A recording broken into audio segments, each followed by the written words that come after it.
Jadi kalau kita punya rumah harus yang lengkap. Ada lantainya, ada dindingnya, ada atapnya, dan lain sebagainya. Begitu juga dengan ajaran Islam. Mau sholatnya, mau puasanya, mau sedekahnya, mau senyumnya, harus yang lengkap. Jangan pilih-pilih. Itu baru taat kepada Allah. Taatlah kepada Allah dan taatlah kepada Rasulullah. Cara yang kedua, mencintai Rasulullah, yaitu mengikuti sunnahnya. Sunnah Rasul adalah segala perbuatan perkataan. Misalnya, memotong kuku pada hari Jumat, melakukan sholat sunnah, melakukan puasa Senin Kamis, dan lain sebagainya. Kalau teman-teman ingin mencintai Rasulullah, kalian harus mengikuti sunnah-sunnahnya. Cara yang ketiga, mencintai Rasulullah adalah banyak-banyak bersalawatan dalam firman Allah. A'udzu billahi minasy syaithanir rajim. Bismillahirrahmanirrahim. Innallaha wa malaikatahu yusholluna 'alan nabi. Ya ayyuhalladzina amanu shallu 'alaihi wa sallimu taslima. Artinya, sesungguhnya Allah dan para malaikatnya bersalawat kepada Nabi. Wahai orang-orang yang beriman, bersalawatlah kamu pada Nabi dan ucapkanlah salam dengan penuh kehormatan. Hadirin rahimakumullah. Itu tadi 3 cara mencintai dan dicintai Rasulullah. Sebelum pidato kali ini saya akhiri, marilah bersalawat bersama-sama untuk Nabi kita Muhammad sallallahu alaihi wasallam. Salatullah salamullah ala taha rasulillah. Salatullah salamullah ala taha rasulillah. Jalan-jalan ke desa Jasem. Jangan lupa mampir ke Senen Daru tercinta. Cukup sekian pidato dari Vita Tember. Kurang lebihnya saya mohon maaf setulus-tulusnya. Wassalamualaikum warahmatullahi wabarakatuh.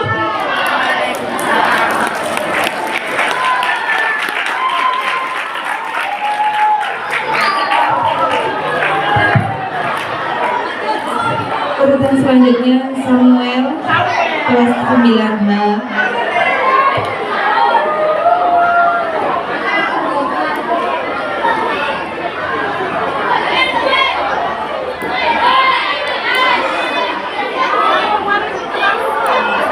Selamat pagi, salam sejahtera untuk kita semua yang hadirin hari ini kepada Bapak Kepala Sekolah yang saya hormati, Bapak Ibu Guru, staf karyawan sekolah yang saya hormati, dan teman-teman yang saya cintai. Untuk pembukaan, marilah kita panjatkan puji syukur kepada Tuhan Yang Maha Esa atas izinnya kita dapat melakukan acara pada hari ini.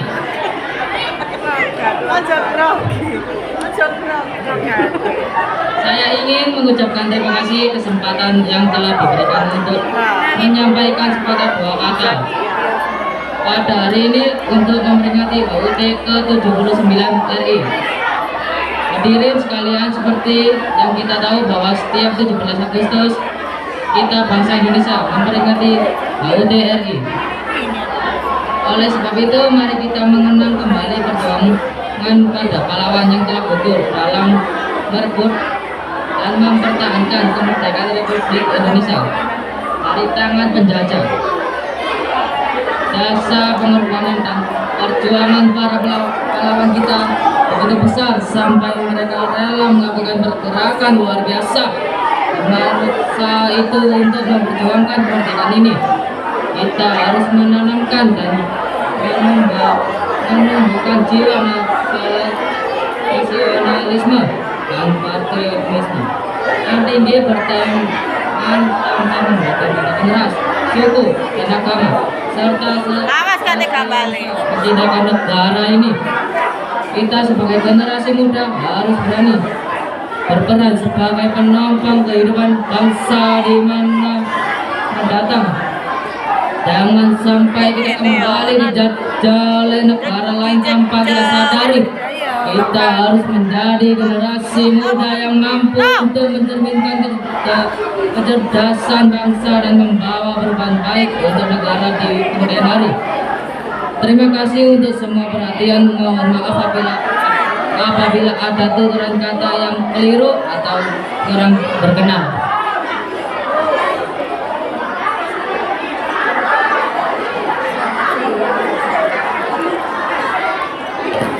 Urutan selanjutnya Reza Awan kelas 9I. Assalamualaikum warahmatullahi wabarakatuh.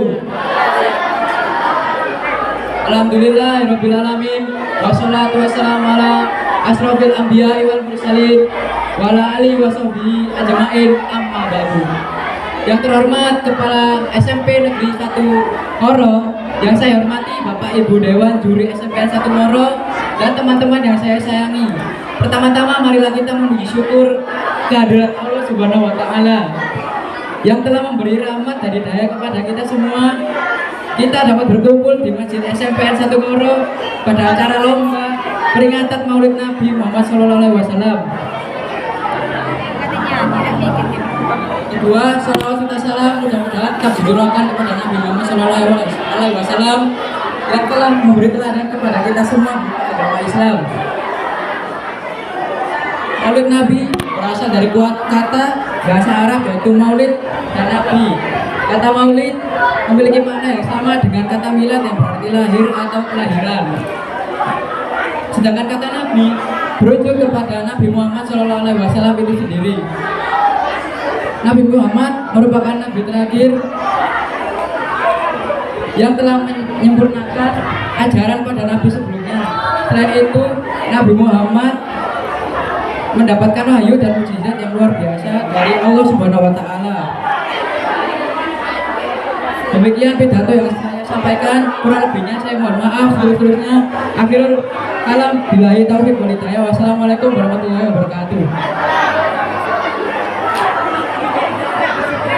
Kelas 7 dimohon agak diam sedikit ya, tolong dihargai yang depan ya. Kelas 7 terutama yang laki-laki.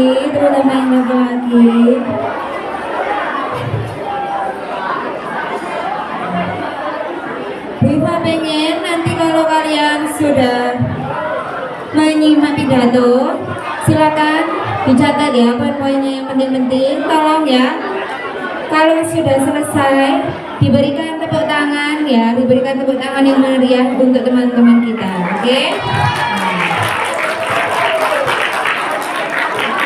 Selanjutnya Reza Fahmil 9G.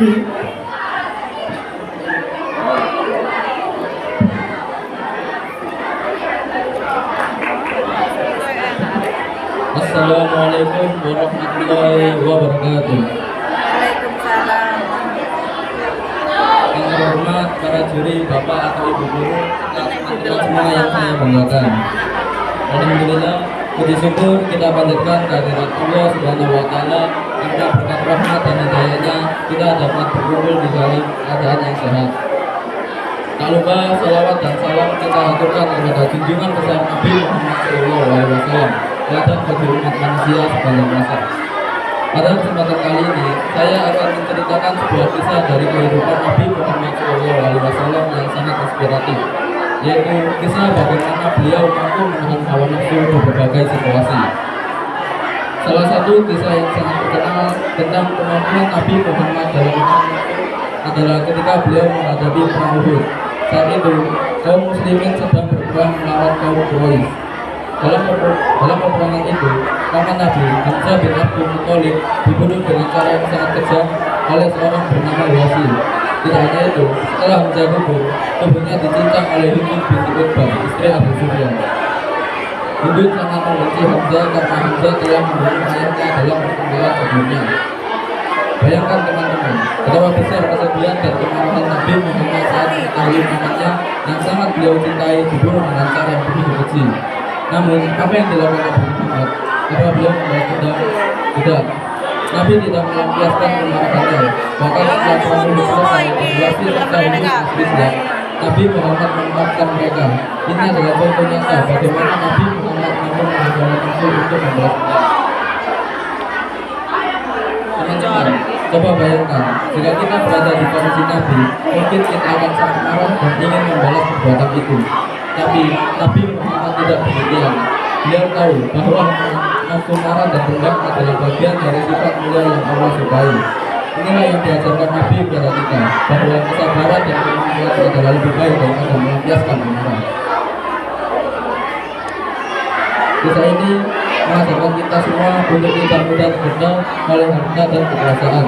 Di dunia modern ini banyak godaan di sekitar kita. Mungkin kita ingin memiliki barang-barang mewah, ingin terkenal, atau bahkan ingin mendapatkan sesuatu dengan cara yang tidak baik.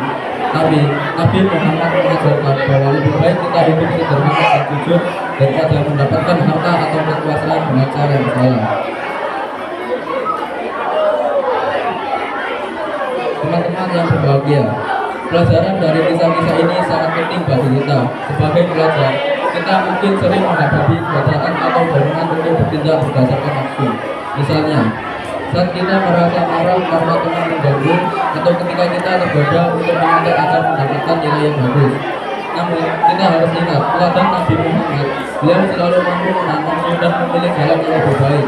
Kita juga harus belajar untuk menahan diri, bersabar, dan berbuat baik, meskipun ada dorongan untuk melakukan sebaiknya. Akhirnya, dari kisah-kisah ini, kita belajar bahwa menahan nafsu adalah bagian penting dari menjadi seorang muslim yang baik. Nabi Muhammad telah memberikan contoh yang sangat jelas tentang bagaimana kita harus mengendalikan diri dalam berbagai situasi. Dengan mengikuti teladan beliau, insya Allah, kita akan menjadi pribadi yang lebih baik dan lebih mulia di hadapan Allah Subhanahu wa Ta'ala. Demikian pidato yang dapat saya sampaikan. Semoga apa yang saya ceritakan dapat memberikan inspirasi bagi kita semua untuk terus meneladani sifat-sifat mulai Nabi Muhammad SAW. Dan mohon maaf jika ada kekurangan dalam menyampaikan pidato ini. Wassalamualaikum warahmatullahi wabarakatuh.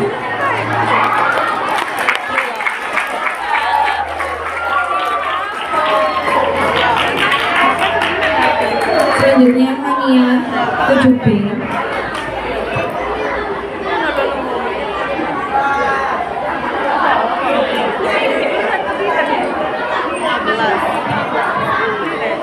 Assalamualaikum warahmatullahi wabarakatuh.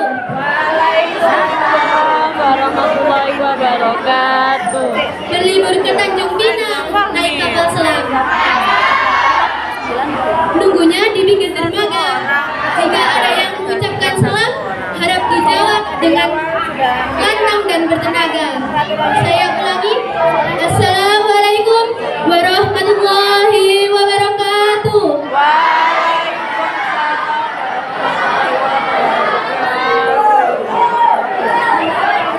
Alhamdulillah, alhamdulillahirabbil alamin. Asyhadu an la ilaha illallah wahdahu la syarikalah wa asyhadu anna Muhammadar Rasulullah. Allahumma shalli ala sayyidina Muhammad wa ala ali sayyidina Muhammad. Amma ba'du. Yang saya hormati Bapak Ibu Dewan Guru dan teman-teman sekalian yang berbahagia.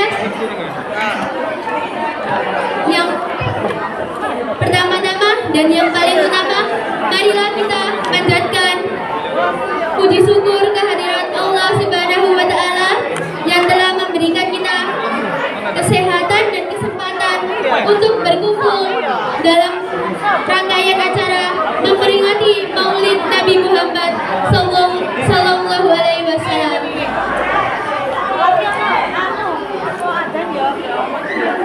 Semoga salawat dan salam selalu tercurah kepada junjungan kita Nabi Muhammad Sallallahu Alaihi Wasallam.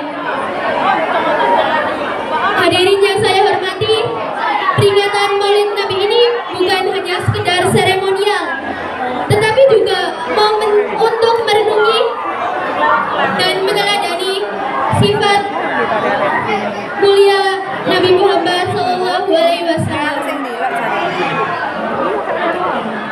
Baginda Nabi Muhammad pernah bersabda, sesungguhnya aku diutus untuk menyempurnakan akhlak-akhlak yang mulia. Walaupun sebagai manusia kita tidak dapat meniru 100% akhlak mulia beliau, tapi dapat kita contoh untuk menjadi acuan dalam berperilaku. Hadirin yang berbahagia, perilaku jujur atau sidik merupakan sifat utama yang dimiliki Rasulullah Shallallahu Alaihi Wasallam. Mengapa demikian? Karena seseorang yang terbiasa berbuat jujur akan dapat mudah diterima oleh masyarakat dan lingkungannya.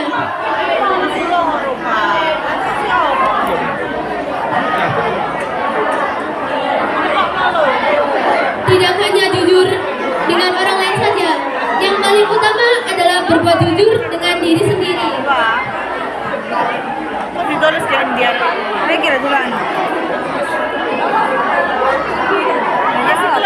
Seseorang yang terbiasa dengan perilaku baik, maka dia akan berperilaku baik pula. Demikian juga orang yang memiliki kejujuran yang rendah akan mencerminkan akhlak yang kurang baik pula. Dalam berperilaku, hendaknya Nabi Muhammad Sallallahu Alaihi Wasallam menjadi tolak ukur kita dalam berperilaku. Hal tersebut dimaksudkan sebagai rasa cinta kita terhadap baginda Rasulullah. Sudah seharusnya kita tidak mengharap atas pujian gemerlapnya dunia ini. Beliau adalah contoh terbaik dalam berbagai aspek dunia. Mari kita jadikan peringatan ini sebagai momentum untuk meningkatkan dan memperbaiki diri serta keimanan kita. Wallahu muwaffiq. Sekian pidato dari saya. Assalamualaikum warahmatullahi wabarakatuh. Waalaikumsalam warahmatullahi wabarakatuh.